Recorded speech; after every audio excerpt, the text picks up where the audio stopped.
On a tous cette espèce de conversation là dans la tête, hein. Une petite voix qui n'arrête pas, qui commente, qui juge, ou parfois qui encourage. C'est ça, le dialogue intérieur. Alors aujourd'hui, on se lance, on explore une pile de recherches, d'articles qui décortiquent ce phénomène. Notre but, essayer de comprendre comment ça marche, ce dialogue, quel est son impact réel, et surtout comment on peut le rendre un peu plus positif pour soi. Allez, on y va. Oui, c'est exactement ça. Et pour commencer, faut voir que c'est pas juste un monologue, hein. C'est un flux constant de pensées, d'émotions. Parfois on s'en rend compte, parfois pas du tout. Et il y a une idée assez forte qui ressort, c'est que c'est pas une seule voix monolithique, c'est plutôt plusieurs énergies, comme des subpersonnalités. Un peu comme un conseil tribal qu'on aurait à l'intérieur. Un conseil tribal. Ça sonne un peu désordonné, non ? Comment on fait pour naviguer là-dedans avec toutes ces voix qui partent un peu dans tous les sens ? Justement, c'est tout l'enjeu. L'image du conseil, elle est là pour dire qu'il y a différentes facettes en nous, différentes perspectives. Chacune a son rôle en fait. C'est pas forcément le chaos, c'est peut-être même une richesse, si on apprend à écouter. D'accord. Et comprendre ce conseil intérieur, c'est essentiel. Si je suis bien les sources, ça touche au bien-être mental, à la réflexion sur soi, à l'organisation de nos pensées. Ça sculpte même notre identité, apparemment. Ce dialogue interne, il influence directement comment on voit les choses, comment on décide. Le but final qui est évoqué, c'est quoi ? C'est mieux se connaître, s'accepter, peut-être même s'aimer un peu plus. Tout à fait. Et faut savoir que cette idée, elle n'est pas nouvelle. Platon, déjà, il disait que penser, c'est dialoguer avec soi-même. Et puis les stoïciens, Marc Aurèle par exemple, ils utilisaient ça comme un vrai outil de maîtrise de soi. Donc on voit bien que c'est une préoccupation ancienne, cette histoire d'espace mental. Et la psychologie moderne, elle dit quoi ? Vygotsky, par exemple, explique comment ça se forme chez l'enfant. Ce langage qu'ils ont à voix haute, vers 7-8 ans, ça devient silencieux, ça s'intériorise.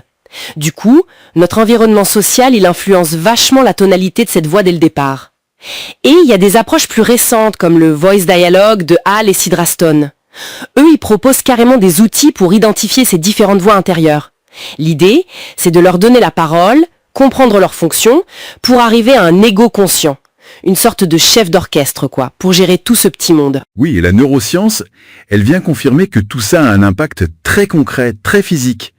Quand on a un dialogue intérieur positif, ça active le cortex préfrontal, c'est la zone du jugement, de la planification, tout ça. Et en même temps, ça calme l'amygdale, le centre de la peur.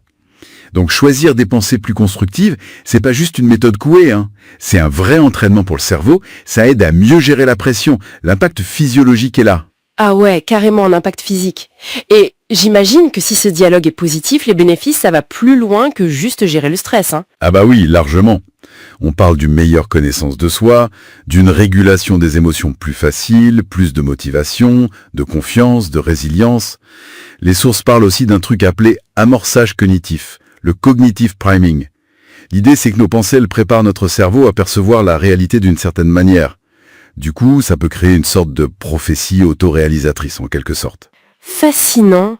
Et il y a cette astuce un peu bizarre, là, mentionnée plusieurs fois, utiliser tu ou son propre prénom pour se parler plutôt que je. Ça semble pas naturel au début, non ? On se dit que ça fait un peu artificiel. Et pourtant, les études montrent que ça crée une distance psychologique qui est bénéfique. Comme si on recevait un conseil plus objectif, de l'extérieur. C'est quand même étonnant. Oui, c'est une technique intéressante. Mais attention, il y a aussi le revers de la médaille. Le dialogue négatif, l'autocritique constante, la tendance à imaginer le pire, la rumination. Et là, les conséquences peuvent être lourdes. Une faible estime de soi, de l'anxiété, du stress chronique. Et ça finit souvent par affecter nos relations avec les autres. Ce qui est paradoxal, et certaines sources insistent là-dessus, c'est que ce fameux critique intérieur, au départ, il a peut-être une bonne intention, genre nous protéger de l'échec. Mais il devient tellement fort qu'il finit par être oppressant. La vraie question, c'est comment on fait pour le transformer ? La première clé qui revient partout, c'est la prise de conscience. Juste remarquer. Remarquer ses pensées sans forcément les juger tout de suite. Et la deuxième clé, c'est la bienveillance. L'autocompassion. Essayer de se parler comme on parlerait à un bon ami qui traverse un moment difficile. Après, oui, il y a des outils plus spécifiques comme ce changement de pronom ou les approches type voice dialogue qui peuvent aider à remodeler activement ce dialogue. Exactement. Le vrai pouvoir de transformation, il est là. Prendre conscience et puis cultiver une relation plus plus émeraude, plus consciente, avec toutes ces voix en nous. Et il s'agit vraiment de passer d'une posture où on subit son dialogue interne, à une posture où on devient acteur, responsable de son propre bien-être intérieur. Donc, si on résume un peu tout ça, ce dialogue intérieur, c'est loin d'être juste un bruit de fond sans conséquence. Il nous façonne, activement. Et la clé, finalement, c'est peut-être pas d'essayer de faire taire les voix difficiles à tout prix, mais plutôt d'apprendre à les écouter différemment. Comprendre ce qu'elles essayent de nous dire, même maladroitement. Oui, c'est une belle façon de voir les choses. Et pour finir, peut-être une petite réflexion à emporter. Si on accepte cette idée du conseil tribal intérieur avec toutes ces voix, qu'est-ce qui se passerait si, avant de prendre une décision importante, on prenait vraiment, consciemment, le temps d'écouter ce que chaque membre de ce conseil, même les plus timides ou ceux qui crient le plus fort, ou ceux qui sont pas d'accord, avaient à nous dire? Quelle richesse d'infos, quelle sagesse pourrait émerger de cette écoute un peu plus large, un peu plus profonde de nous-mêmes?